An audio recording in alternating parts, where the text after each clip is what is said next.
नमस्कार, मैं हूँ आपका दोस्त विजय विद्रोही। आप मुझसे जुड़ चुके हैं, इसके लिए आप सबका तहे दिल से शुक्रिया और अगले 7-8 मिनट में आपसे जुड़े रहने की कोशिश करूँगा। तो आम आदमी पार्टी के नेता अरविंद केजरीवाल को ज़मानत मिल गई है। यहाँ राहुल गांधी की समझदारी की दाद देनी चाहिए, जिन्होंने कुछ दिन पहले कहा था कि इंडिया पॉलिटिकल फ्रंट को मजबूत बनाने के लिए आम आदमी पार्टी के साथ समझौता कर लेना चाहिए। हरियाणा में कुछ सीटें विधानसभा की उनको लड़ने के लिए छोड़ देनी चाहिए।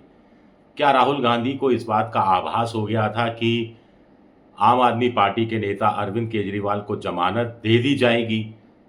क्या उनको एहसास हो गया था कि ज़मानत इसलिए दे दी जाएगी ताकि आम आदमी पार्टी से विधानसभा की सभी 90 सीटों पर चुनाव लड़वाया जा सके और बीजेपी इस बहाने अपनी हार को या तो सम्मानजनक हार में बदल सके या फिर ये उम्मीद करे कि क्या पता त्रिशंकु विधानसभा जैसी स्थिति बन जाए। राहुल गांधी की बात को भूपेंद्र हुड्डा शायद समझ नहीं पाए, या हो सकता है भूपेंद्र हुड्डा बेहतर ढंग से जानते हो ज़मीनी हालात कि आम आदमी पार्टी भले ही 90 सीटों पर लड़ रही हो, भले ही केजरीवाल धुआंधार प्रचार करे, लेकिन कांग्रेस का बहुत ज़्यादा बिगाड़ने वाले नहीं हैं, लेकिन कुछ तो बिगाड़ेंगे। क्या वाक़ई में आम आदमी पार्टी के नेता अरविंद केजरीवाल को ज़मानत मिली नहीं है, बल्कि दिलवाई गई है? अब शर्तें क्या लगाई हैं कोर्ट ने कि मुख्यमंत्री की कुर्सी पर नहीं बैठेंगे, फाइलें नहीं निपटाएँगे, गवाहों के साथ बात नहीं करेंगे, गवाहों को धमकाने, दस्तावेज़ या सबूतों को मिटाने की कोशिश नहीं होगी, जाँच में सहयोग किया जाएगा और इसके साथ-साथ इस मामले पर कुछ भी प्रेस के सामने बयान नहीं देंगे।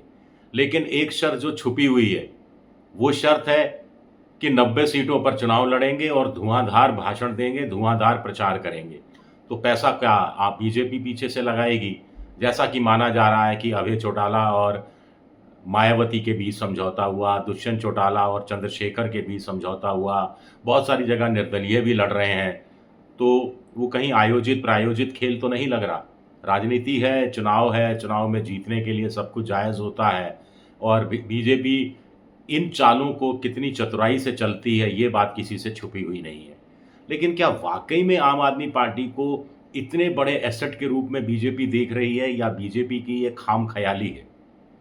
आखिर आम आदमी पार्टी का हरियाणा में अगर पिछले 1-2 चुनाव का प्रदर्शन देखा जाए, तो कुछ ख़ास नहीं रहा है।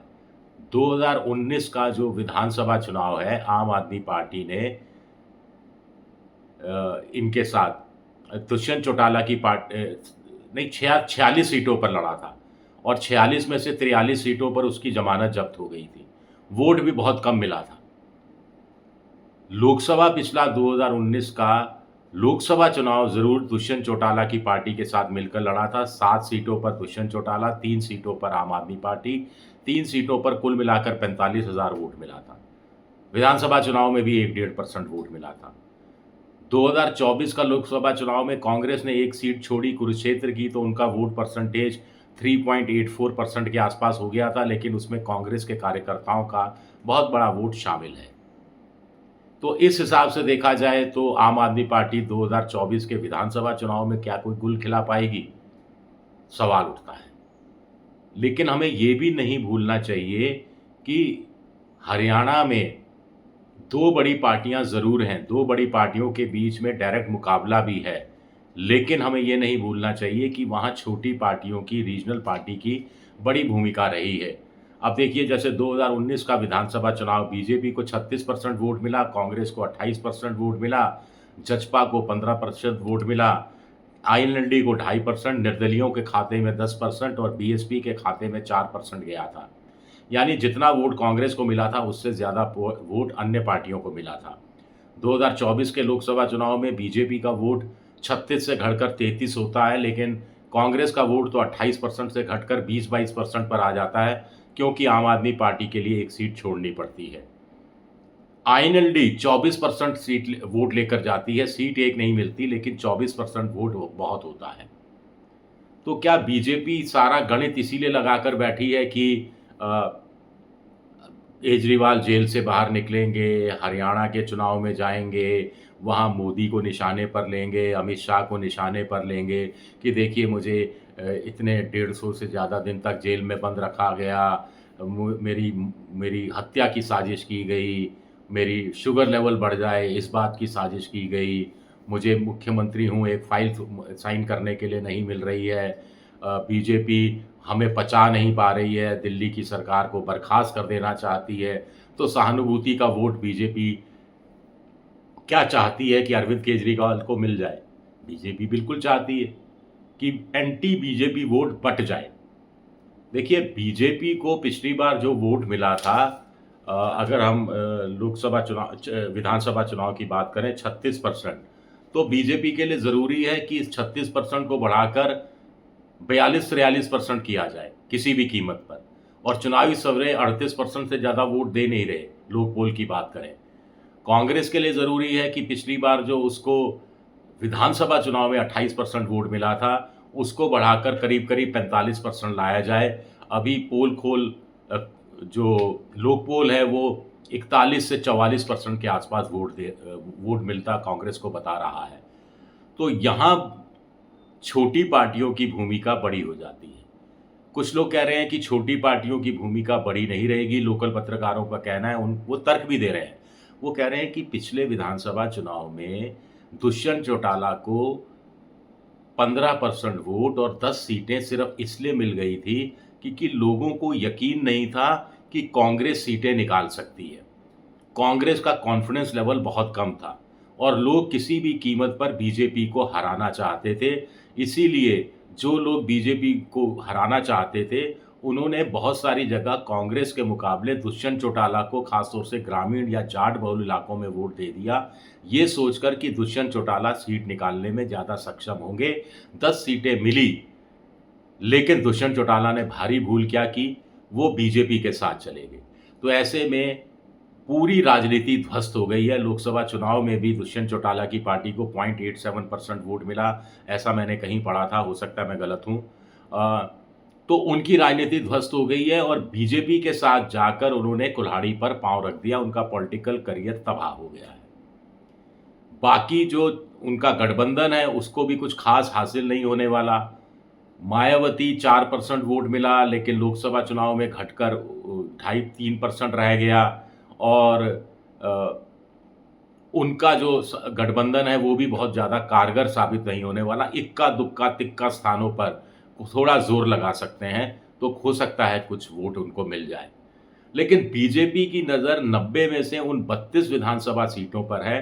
पिछली बार जहां हार जीत का फासला 10,000 के वोटों के आसपास हुआ था, यानी 90 में से 32, यानी हर तीसरी सीट। और इन 32 सीटों में बीजेपी ने शायद 15 या 16 सीटें, यानी करीब-करीब आधी सीटें बीजेपी के खाते में गई थी। बीजेपी को लग रहा है कि अगर ये आम आदमी पार्टी ज़्यादा ज़ोर दे लगाती है, तो वो दुष्यंत चौटाला, आईएनएलडी, मायावती, चंद्रशेखर के मुकाबले ज़्यादा बड़ी क्रेडिबल पार्टी के रूप में बनकर उभरेगी और उसको ज़्यादा वोट मिल सकता है। और ऐसे में बाय डिफ़ॉल्ट आम आदमी पार्टी चुनाव तो नहीं जीत पाएगी, लेकिन बीजेपी के खाते में 3, 4, 5 एक्स्ट्रा सीटें डलवा देगी।